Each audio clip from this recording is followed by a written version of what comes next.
좋은 화요일 아침입니다. 찬송가 354장 찬양하겠습니다. 찬송가 354장입니다. 주를 앙모하는 자 올라가 독수리같이 모든 싸움 이기고 근심 걱정 벗은 후 올라가 독수리같이 주 앙모하는 자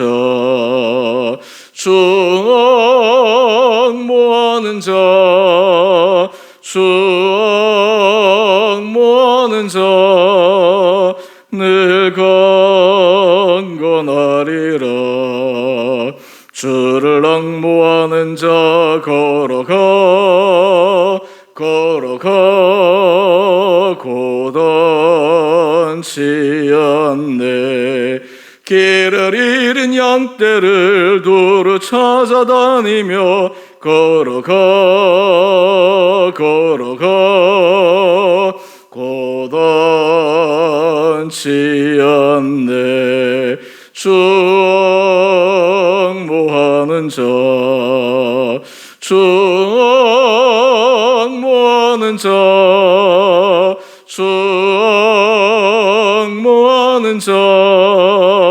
늘 강건하리라. 주를 앙모하는 자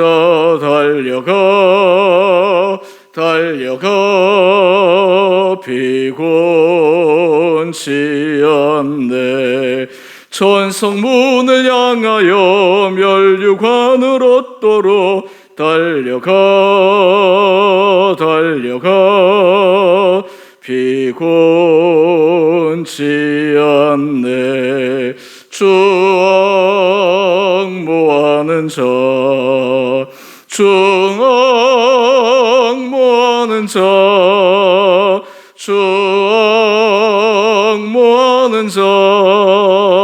늘 강건하리라. 주를 앙모하는 자 올라가 독수리같이 은혜 안에 뛰놀며 주의 영광 보리라. 올라가 독수리같이 주 앙모하는 자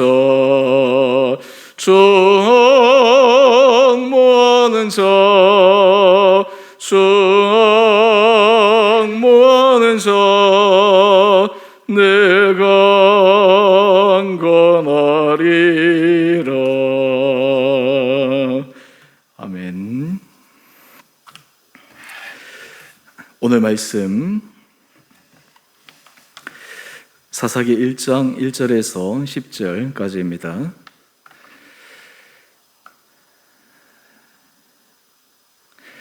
여호수아가 죽은 후에 이스라엘 자손이 여호와께 여쭈어 이르되 우리 가운데 누가 먼저 올라가서 가나안 족속과 싸우리이까?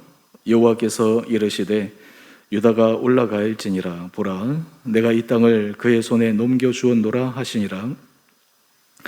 유다가 그의 형제 시몬에게 이르되 내가 제비 뽑아 얻은 땅에 나와 함께 올라가서 가나안 족속과 싸우자. 그리하면 나도 내가 제비 뽑아 얻은 땅에 함께 가리라 하니 이에 시몬이 그와 함께 가니라.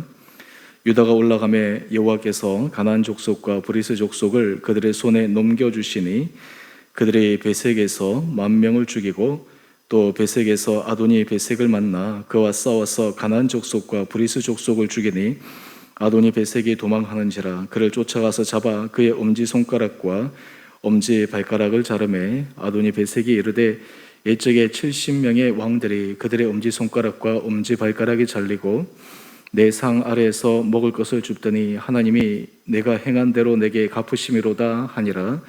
무리가 그를 끌고 예루살렘에 이르렀더니 그가 거기서 죽었더라.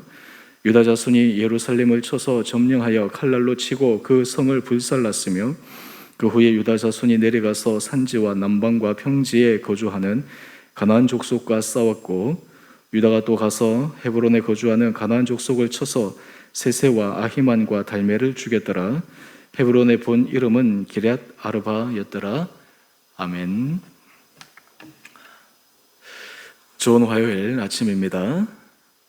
하나님께서 이 화요일 아침 이 하루도 우리 온 성도님들 심령에 평안을 도하여 주시고 믿음으로 승리하는 복된 시간들 되시기를 바랍니다. 오늘부터 사사기 말씀을 묵상합니다. 이 사사기 말씀을 통해 이스라엘 백성들이 실패했던 그들의 역사의 교훈을 우리가 깊게 새기며 오늘 우리의 삶의 신앙의 역사 속에는 하나님의 은혜 아래 새롭게 서갈 수 있는 결단들이 있게 되기를 원합니다. 이 사사기 말씀을 시작하기 전 대략적인 사사기서의 구조에 대해서 먼저 말씀을 드리겠습니다.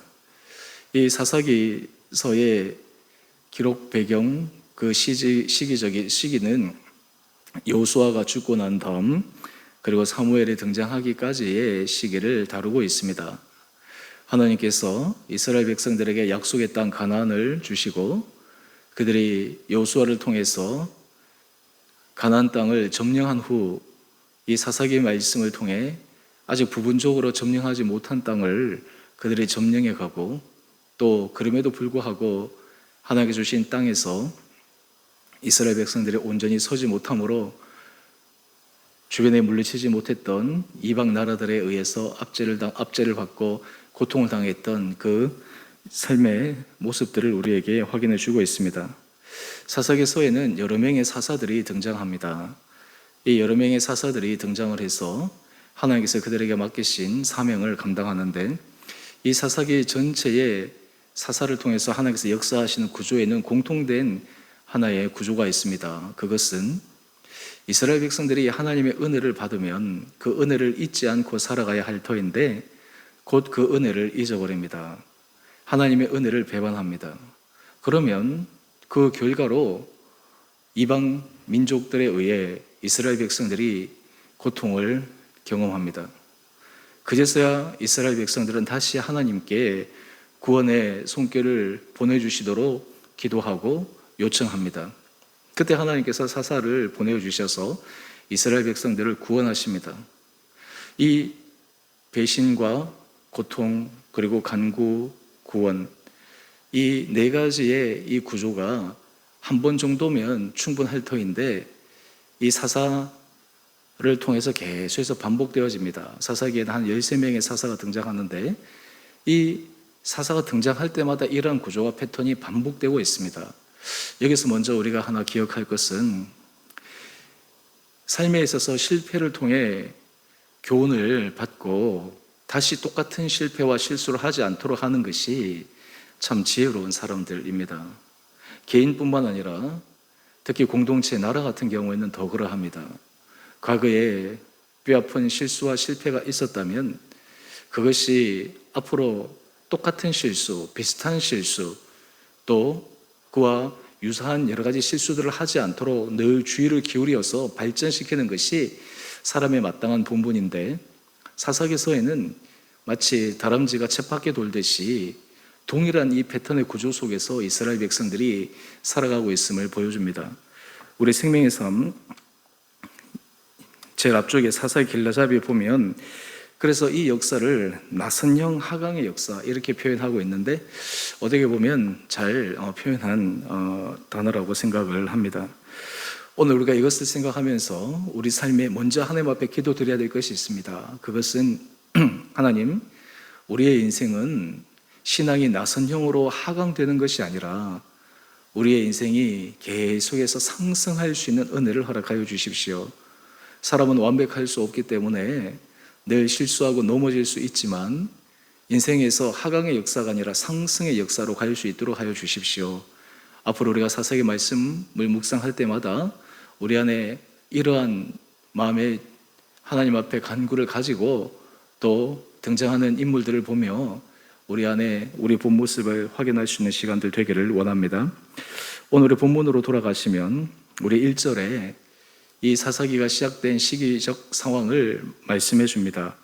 여호수아가 죽은 후에 하나님께서 모세를 통해 이스라엘 백성들을 광야길로 인도하여 주셨고, 약속의 땅, 하나님께서 그들에게 주신 땅을 점령하는데 모세의 다음 후계자인 여호수아를 통해서 약속을 성취해 주셨습니다. 인간적으로 이 두 사람은 위대한 지도자였습니다.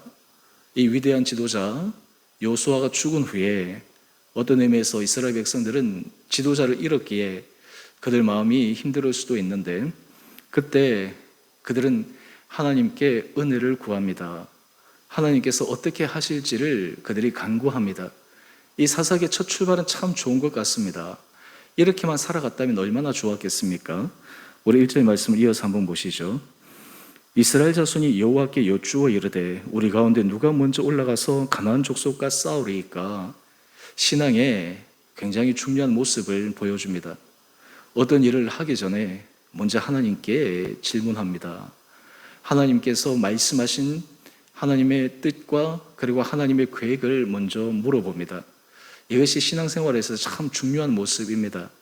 우리가 여러 가지 일을 할 때마다 우리의 생각과 우리의 뜻대로 하는 것이 아니라 믿음의 사람들은 모든 부분에 있어서 먼저 하나님께 질문하고 또 하나님께서 말씀하시는 그 음성에 귀를 기울이는 것, 이것이 신앙생활에 있어서 습관이 되어야 합니다. 어떨 때는 그렇게 하고 어떨 때는 그렇게 하지 않는 것이 아니라 항상 반복적으로 할 수 있는 신앙의 습관이 되어야 합니다.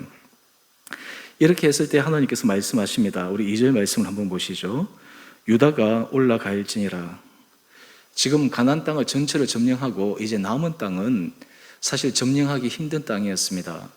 거기에 속한 이 가나안 족속들은 어떤 의미에서 이 상대하기가 벅찬 상대였습니다. 그렇기에 이스라엘 백성들이 완전히 점령하지 못하고 남겨두었는데 이 어려운 일을 하나님께서 유다 족속에게 먼저 하라고 말씀하십니다. 그럴 때 우리 3절 말씀을 한번 보십시오. 유다가 기꺼이 그 주님의 명령에 순종합니다. 뿐만 아니라 그 형제 시몬에게 함께 하자고 제안을 합니다. 그래서 이 두 족속이 함께 남은 가나안 족속을 점령하는 일에 동참하게 됩니다. 그 결과 어떻게 되었습니까? 우리 4절 말씀을 한번 보십시오. 4절 말씀을 보면 유다가 올라가매 여호와께서 가나안 족속과 브리스 족속을 그들의 손에 넘겨주시니. 여러분, 이것이 참 중요합니다. 우리가 왜 하나님 앞에 모든 일을 할 때마다 먼저 질문하고 하나님의 뜻을 구해야 합니까? 하나님께서 말씀하신 그 말씀에 순종하면 결과가 보장되기 때문입니다. 하나님께서 준비하신 것이 분명히 있기 때문입니다. 전쟁을 할 때 이스라엘 백성들이 하나님께 질문했다라고 하는 것은 이미 전쟁의 승패의 결과를 알고 시작하는 것입니다. 그러니까 마음가짐이 전혀 다른 것이죠. 어려운 족속이라 하더라도 하나님께서 그들에게 하라고 하셨기에 순종할 때 하나님께서 그들에게 놀라운 승리를 안겨주셨습니다. 우리 사랑하는 성도님 한 분 한 분들에게도 하나님께서 이런 은혜 허락하여 주시기를 원합니다. 우리가 하나님의 자녀된 특권 가운데 하나는 우리가 하나님 앞에 담대하게 나가 하나님 앞에 기도할 수 있고 하나님의 뜻을 물을 수 있고 또 하나님께서 우리에게 하신 말씀대로 순종할 때 하나님께서 우리에게 약속하신 주님의 은혜의 결과를 누릴 수 있다라고 하는 것입니다. 우리 사랑하는 성도님 한 분 한 분들이 이 은혜를 날마다 누려갈 수 있는 복된 삶들 되기를 원합니다. 오늘 이 가운데 우리가 5절 이하의 말씀과 을 통해서 이방의 그 아도니 베섹을 우리가 잠시 살펴보기를 원합니다. 우리 5절 이하에 보면 아도니 베섹을 만나서 가나안 족속과 브리스 족속을 죽입니다.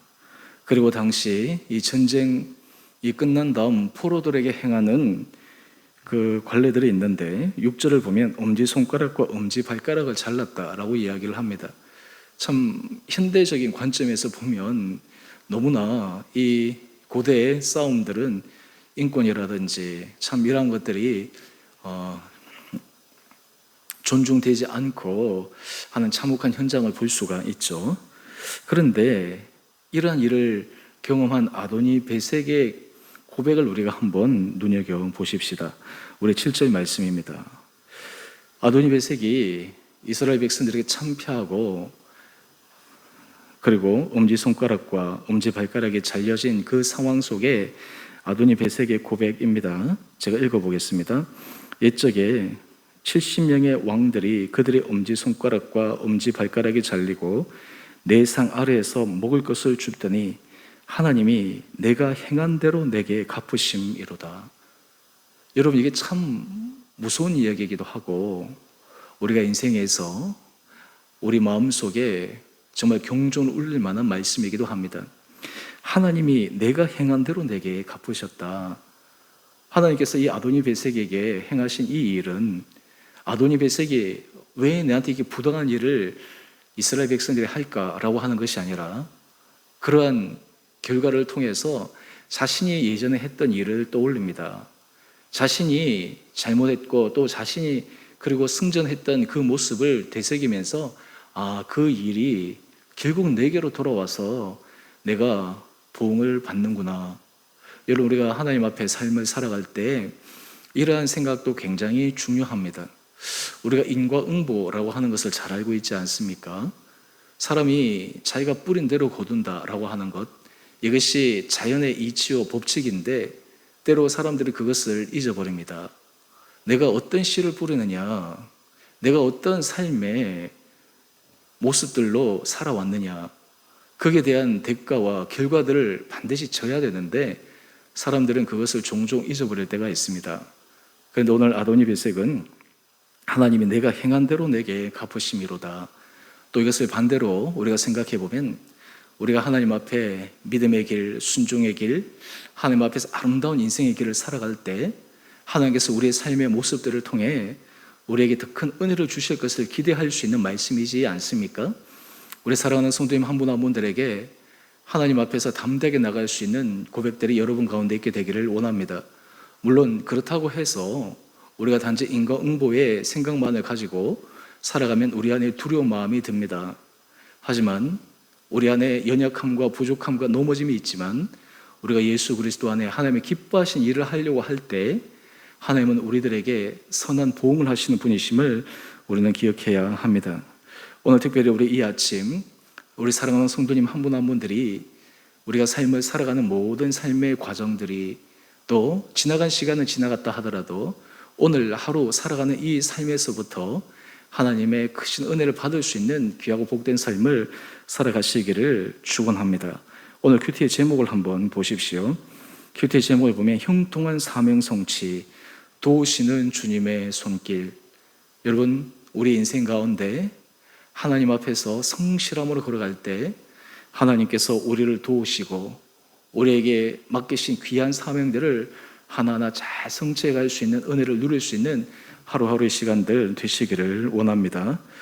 오늘 이 말씀을 통해서 다시 한번 하나님 앞에서 우리의 중심과 또 우리의 삶의 모습들을 확인하고 현재 하나님 앞에서 내가 성실하게 잘 걸어가고 있는지, 내가 하나님 앞에서 수정하고 바꾸어야 될 부분은 혹시 없는지, 하나님께서 내가 행한 행동과 내가 말한 모든 말과 또 내 삶의 중심 안에 하나님께서 은혜를 주시든 아니면 거기에 대한 책임을 지든 이 하나님께서 우리에게 하실 그 일들을 생각하며 오늘 이 하루도 두렵고 떨림으로 믿음의 길을 걸어가는 복된 하루 되시기를 주님의 이름으로 축원드립니다.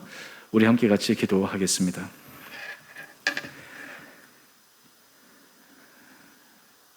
사랑의 주님,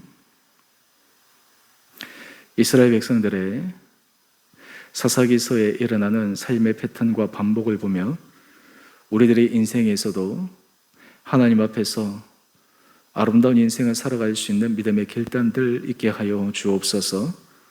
우리의 삶이 작은 일에서부터 큰 일까지 먼저 하나님께 질문하고 하나님께 구하며 하나님의 뜻을 묻고 확인하며 걸어가는 믿음의 사람 되게 하여 주시고 우리의 모든 삶의 걸음걸음들이 하나님 앞에 다 기억되어 또 우리가 행한 그 일로 하나님 앞에 큰 은혜 복을 누리며 때로 우리의 부족하고 또 하나님 앞에서 실수한 것들에 대한 우리가 책임을 져야 한다라는 무거운 마음을 가지고 날마다 하나님의 은혜를 간구하며 걸어가는 우리 온 사랑하는 성도들 되게 하여 주옵소서. 특별히 주님, 우리 사랑하는 성도들의 이 길을 걸어갈 때 예수 그리스도의 복음의 능력 안에 주님께서 우리를 도우시고 우리에게 주신 사명들이 아름답게 성취되어 가는 것을 믿음으로 고백하며 나가게 하여 주옵소서. 하나님, 우리 사랑하는 성도들 늘 영육 간의 강건함 허락하여 주시고 코로나 상황 가운데서도 안전 지켜주시고 우리 성도들의 가정을 주께서 눈동자처럼 보호하여 주시고 또 우리 성도들의 일터 가운데 하나님께서 친히 도와주셔서 여러 가지 힘들고 어려운 순간에서도 이 난관들을 능히 극복해 갈 수 있도록 축복하여 주옵소서. 오늘 하늘 삶도 우리에게 주어진 소중한 시간임을, 하나님께서 우리에게 주신 귀한 기회임을 기억하여 오늘도 하나님 앞에 칭찬받을 수 있는 의의 믿음의 길을 걸어가는 은혜의 하루 되게 하여 주시기를 우리 사랑하신 예수님 이름으로 감사기도 드리옵나이다. 아멘. 하늘에 계신 우리 아버지, 아버지의 이름을 거룩하게 하시며 아버지 나라가 오게 하시며 아버지의 뜻이 하늘에서와 같이 땅에서도 이루어지게 하소서. 오늘 우리에게 일용할 양식을 주시고 우리가 우리에게 잘못한 사람을 용서하여 준 것 같이 우리의 죄를 용서하여 주시고 우리를 시험에 빠지지 않게 하시고 악에서 구하소서. 나라와 권능과 영광이 영원히 아버지의 것입니다. 아멘. 오늘도 믿음 안에서 승리하시는 복된 하루 되시기를 바랍니다.